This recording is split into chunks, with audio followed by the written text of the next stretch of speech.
So, hello guys, I'm here with another review for you of in-ear monitors.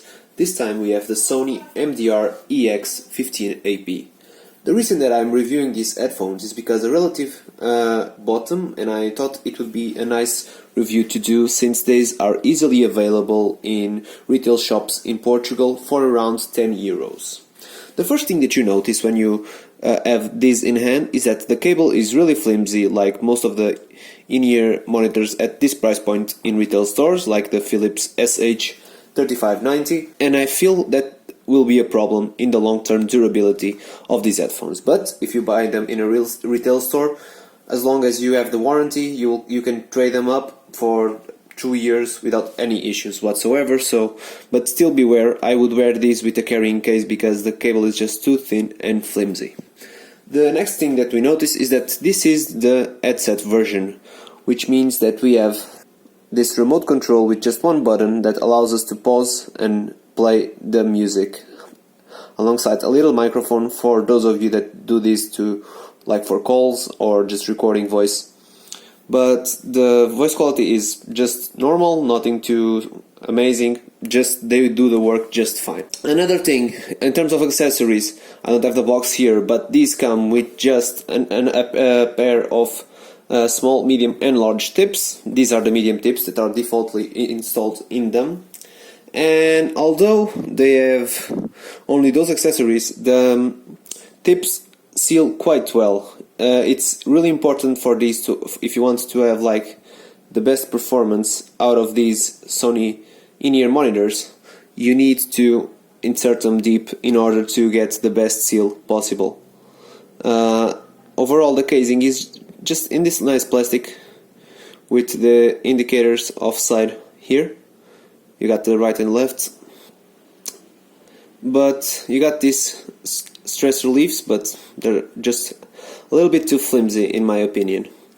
But since what really counts is the sound, let's go up to that. All in all, I am a bit surprised because the last time I tried some Sony in-ear monitors in the $10 range, I found them really muffled and not worth it at all. And these kind of do the trick for me, if I'm honest. They have a slight V-shaped sound, and obviously you get better in-ear monitors if you order them from China, from KZ or Xiaomi, that's for sure. But sometimes you just need like something that you can buy in person, so you get music in that moment. And for that, I think that these for 10 euros do quite a great job.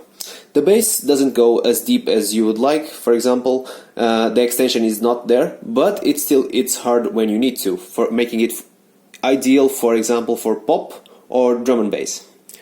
The mids are also there. The vocals are a bit recessed, like I said, V-shaped sound, but they still have a nice presence in the overall sound. The only thing that I didn't really like in the mids is the timbre of like, for example, the piano is not up to the quality that I would like. On the treble side of things, the cymbals are there. They are not obtrusive at all, because sometimes V-shaped in-ear monitors have treble that really massacres your ears, which is totally not the case.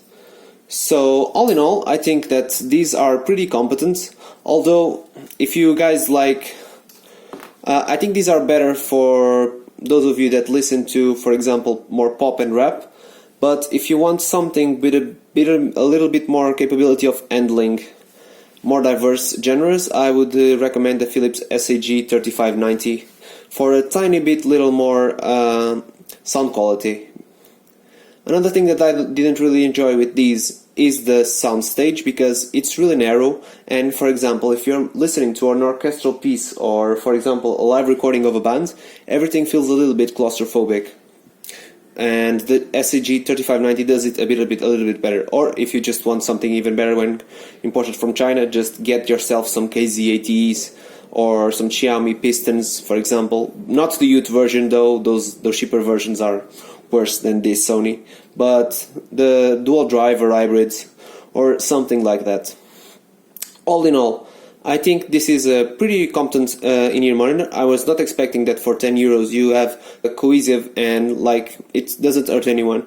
It does its job. You can listen to pop, and you have to remember that most people, when they use their in-ear monitors on the commute, they are using it from sources where the quality itself is not great. For example, Spotify, if you don't have premium, or YouTube videos where you got 128 kbps sound quality on the audio tracks. So I think this will do the job quite well.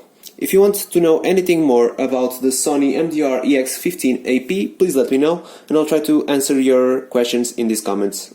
Until then, see you in the next video, guys.